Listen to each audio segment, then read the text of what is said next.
I did it again. Today we're chopping my Philodendron sharoniae. And at the end of the video, we're checking in on the plant 4.5 months after the chop to see if everything was successful.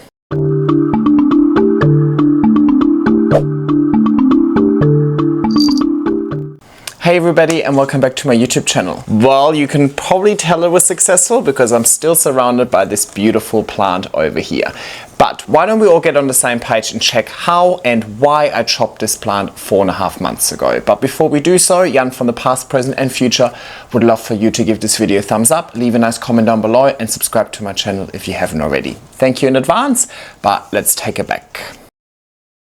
This is my Philodendron sharoniae, and while she looks great up here, down here she's not looking the best. So today we're going to chop this plant to make it look better. Now we're not just chopping this plant to make it look better, it also has a functional component. Let me give you a little bit of backstory on this plant. Last year winter I grew this plant indoors. It was actually right here under my Soltec light, and over that time, yeah, she was going okay, right? Like we can see she was maturing and each leaf is getting a little bit bigger. But they had quite long petioles, still fairly small leaves, and quite large internodal spacing. I mean, look at this space between each node.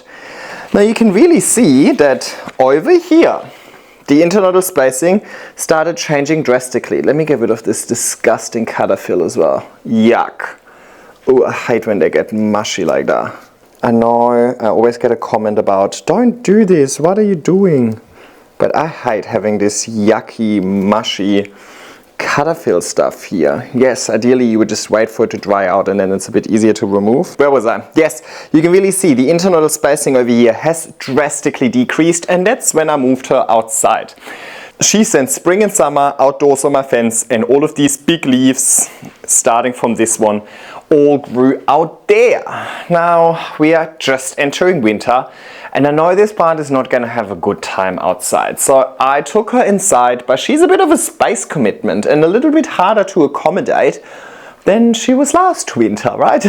But because these leaves are really beautiful, I'm more than happy to accommodate her in here and make room for her. And I made room for her. She's actually right there in my north-facing window. So it's going to be a challenge when it comes to the light provision. And sorry, I have to kind of move the plant forward, otherwise she's out of frame. Oh my god, I'm also filthy. Sorry, I was just in the garden and it rained on me a little bit. Oh, I wish my two brain cells could align and work together instead of against each other today. Okay. Basically, I moved her in here. Light is definitely going to be a challenge for her over the course of winter, but I think this is the best spot for her, where she has the most room to kind of spread a little bit. See how we go. Worst case scenario, it's going to revert a little bit, and then next year in spring I put her out on the fence again, and then she's going to have a great growing season yet again. I'm not mad at that, but I still want to optimize the light that she gets. And a few weeks ago, well, by now could be months, I recorded a video where I showed you a trick of recording a time lapse to really assess the way that the light moves throughout your house. Very important when you rely on natural light is to understand the natural light, not just at any given point, but the way that the natural light moves throughout the day, throughout the month, throughout the seasons, and so on, right? So I took that and I realized that up here, where majority of the plant is, where the big leaves are, the ones that should do all the photosynthesis, it's way darker than down here. Well, you know, all of these leaves combined have less chlorophyll than one of these big leaves. So I want the big leaves to receive as much light as possible to give this plant a chance to further mature.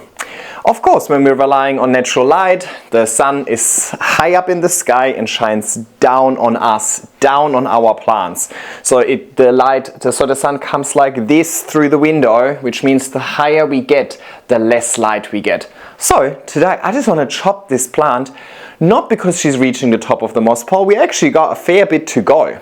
I'm chopping this plant to give this plant more light down at the bottom of the pole, or the bottom on the floor basically, right? The closer to the floor, the more light this plant is going to get, because I've got a floor to ceiling window. Yesterday I have already chopped in between the stem over here, so this can callus over, so I can pot that up straight away. I made the chop exactly where the poles extend. That also means that this part of the plant that is not so pretty and doesn't really have leaves is going to be in the pot. Perfect, right? So that really worked for me. In this instance, I would have happily gone against the full chop and extends and chop it anywhere. Just to keep all of these leaves in one pot, you know what I mean? Because this part is not going, because you obviously need to choose, oh my god. So you obviously need to choose where the pot is going to be. So the pot is now going to be here, which works, right? It wouldn't work if the pot is here, kind of. Then I wouldn't want that. Or it wouldn't work if the pot is here and then I have still all of this emptiness. So in this instance, it magically aligned. Happy days. So basically this is a chop and extend without the extending part. So this should be really, really easy. First I remove the garden stake. Ooh, that also means I should have a spare garden stake. Ha ha ha ha. It's always good to free up a garden stake because I always need more. Now as soon as I move the garden stake, see how unstable the connection between the poles is? The garden stake just really helps the extension and the original pole to stick together. The garden stake in itself isn't stopping the whole thing from falling over or it being top heavy and so on. It's just a connector.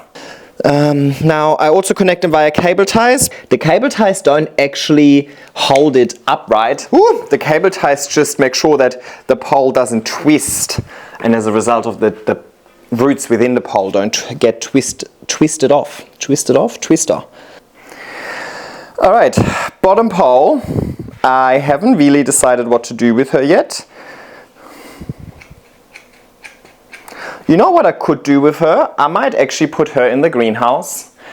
She might not have a good time in the greenhouse, but it's an experiment to see how this plant would react to growing outdoors. My greenhouse is the same temperature as my garden.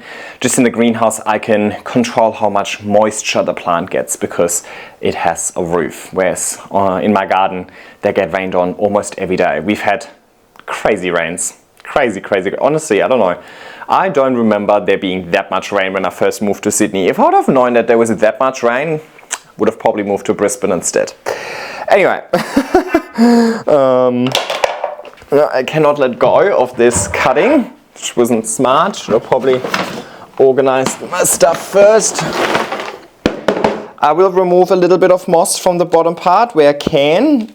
That is because this part is going to be in the pot. The pot has less aeration, so more water retention. So I don't want the moss to kind of get soggy and or cause root rot issues. But at the same time I also don't want to ruin any roots. So I think this is as much as I can go before I get to that first node. You know what? That's actually better than nothing. Whee! Oh my god, this is so easy to shake around. Many times I've just left it on and done absolutely nothing with it. And you know what? I was just fine. Oh my god, I'm crazy today. Absolutely crazy. Okay, aeroid mix. I fill the bottom part where I just removed the moss. I fill that with aeroid mix instead. Pot, 20 centimeters is perfectly fine. And I'm moving this plant towards the back end of the pot because obviously these leaves all face one direction and pull the plant forward. That's why I'm also going to give it a slight backwards tilt to counteract the leaves facing forwards. And now I top it up with more aeroid mix. My aeroid mix at the moment is very weird because I'm out of bark, I'm out of pumice, and I'm too lazy to go to the shops.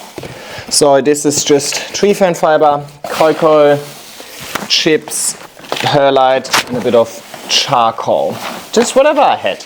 As long as it's nice and chunky, well draining, aerated, I'm happy.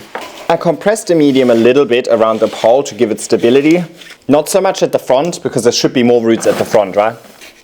Alright, sweet. Maybe eventually I'll need to add a garden stake.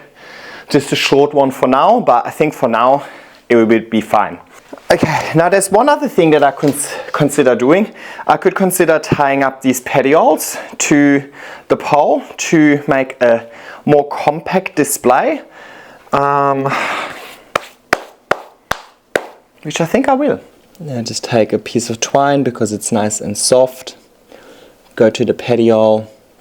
Now this petiole, by the way, now comes out of the pot, so it's most likely going to rot quite quickly, but that's also okay.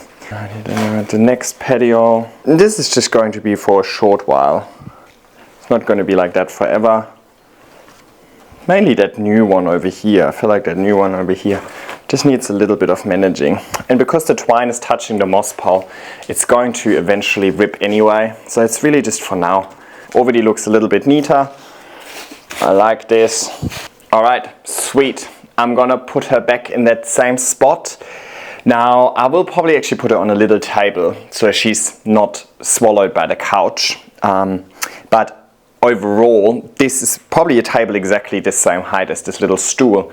So overall, the bulk of the plant is now kind of like on torso height rather than up here, right? And that already makes all the difference. This plant is climbing so slowly with such small internodal spacing that it's going to take a while for the leaves to get up here yet again, and hopefully by then it's spring and I can move her out onto the fence anyway. But time will tell, proof is in the pudding. We will see. You'll see a little bit faster because that update is coming up now. Meanwhile, I'll stay patient, so see you soon. And here we are. It's been 4.5 months and it was the worst 4.5 months of the year, right? So we are just in spring and I'm actually planning on putting this plant back outside on the fence now that we are not experiencing any single-digit nights anymore.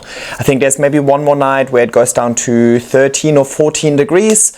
On average, it's around 15, 16 degrees at nighttime now, and the daytime temperatures are really beautiful, 25 degrees plus. Hello, baby. Do you want to come here? So, inspired by last year's success, I will just put it back in that spot because obviously last year the plant was enjoying it and it was growing bigger than ever. So let's not fix what's not broken. Yes, my darling. But it was still a good decision to overwinter this plant inside. Let's have a look at the plant in a little bit more detail. I do believe that this was the leaf that was just unfurling in the last video. I mean, it is just so big and so beautiful. It has also pushed out this leaf since. Maybe it was this leaf. It was one of those two leaves that it was unfurling. Actually, I think it might be this one that it was unfurling.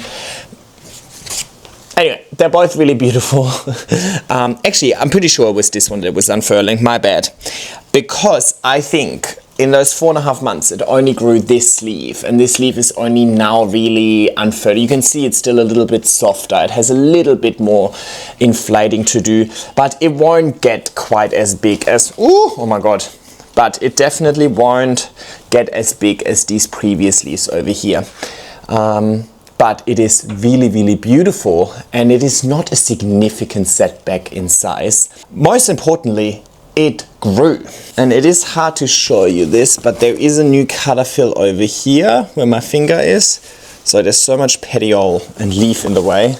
And it did retain the small internodal spacing as well. So the plant hasn't shot the lights out over the last 4.5 months, but that was never the goal. The goal was really just bringing her inside so that she's not declining, so that when the growing season is here again, like it is right now, I can put this plant back outside and the plant can just keep growing on that really nice journey that it started last year, rather than having crazy setbacks, potential fungal issues and so on, and then basically starting from scratch again. And I've got confirmation that that was the right move, because remember how I chopped the plant to bring it a little bit lower so that it gets more access to light? Well, that means that I ended up with a bottom part, and I put that bottom part outside. And this is what the bottom part looks like now. You can see how shriveled up this stem is over here. That is not because I let it dry out too much. You can even see that over here.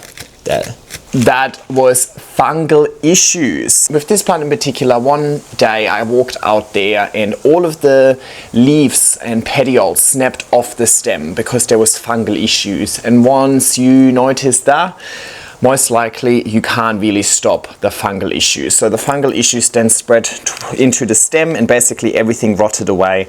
I then eventually stopped watering it. What am I going to water? The rot, and that's why it now shriveled up. But this is basically fungal. Fungal issues are encouraged by cold and wet conditions. So this plant does not like cold and wet conditions, and that's exactly what I've got to offer in my garden over winter. It's quite cold in Sydney. We've gone down to 2, 3 and 4 degrees this year. Obviously not consistently. During the day it can still be nice, but all it takes is really like one cold snap, and it's been ridiculously wet. We've had some of the wettest weather ever recorded this winter. So given that the bottom part completely died, I am extremely happy that I decided to take this plant inside, and instead of dying it actually grew one more leaf, and that little bit of reduction in leaf size is a price I'm more than willing to pay for just at least keeping it alive and keeping it happy. It's not just alive. The plant is still growing based on the potential that the conditions are setting. The conditions are just slightly worse, so there's just not that much potential to realize in the first place. But I think we did quite well, better than expected, to be honest. I was expecting it to do absolutely nothing over winter. Now as you can see, the plant is still only here, so only here on its moss pile, so there's so many leaves in the way, it's probably hard for you to see anything. So I still have plenty of time until I need to do an extension on this plant yet again, so I'm gonna keep it exactly as it is. But yeah, the goal is to put this plant back outside. Now I need to wait for the tree above that wall of aeroids to fill in a little bit more, because at the moment the sun is already quite harsh, but I don't have as much tree coverage in my garden, so I would be worried about this plant getting burned a little bit. But that should fill in within the next week or two, and then I can put this plant back outside. Now it was in my north facing window the whole time, and it was actually getting a lot of afternoon sun through that north facing window. So maybe it could even handle the additional light out there, but I'm just thinking better safe than sorry. I didn't stay patient for 4.5 months to now just rush the plant out there and potentially burn it in the process. So I'd rather wait another couple of weeks, have a little bit more tree coverage, and then have this nice dappled light that the plant really enjoyed last year. And I think that is also approximately the time I moved it outside last year. So we're just copying my proven recipe. And I think that's really all I've got to say in this video. So the learning over here is number one, yes, definitely a plant that can thrive outdoors but not year round. Definitely good to take it inside to avoid any cold temperatures, because cold and wet is definitely going to cause fungal issues with this plant, probably to the extent that it will die. And secondly, chopping a plant down isn't just a tool that you can use when the plant reaches the top of the moss pile. It's also a tool you can use to bring the plant closer to the ground, where you most likely have more light to offer, given that the light shines from top down. So another reason why a moss pile can be such a useful tool and give you all of the flexibility that you need with your plants. If you enjoyed this video, please give it a thumbs up, leave a comment down below. How do you feel about Philodendron sharoniae? Do you grow one? What's your experience? Would you grow one? And so on. Also make sure you subscribe to my channel and click the bell icon so you get a notification every time I upload. And hopefully I'll see you in my next video. Bye.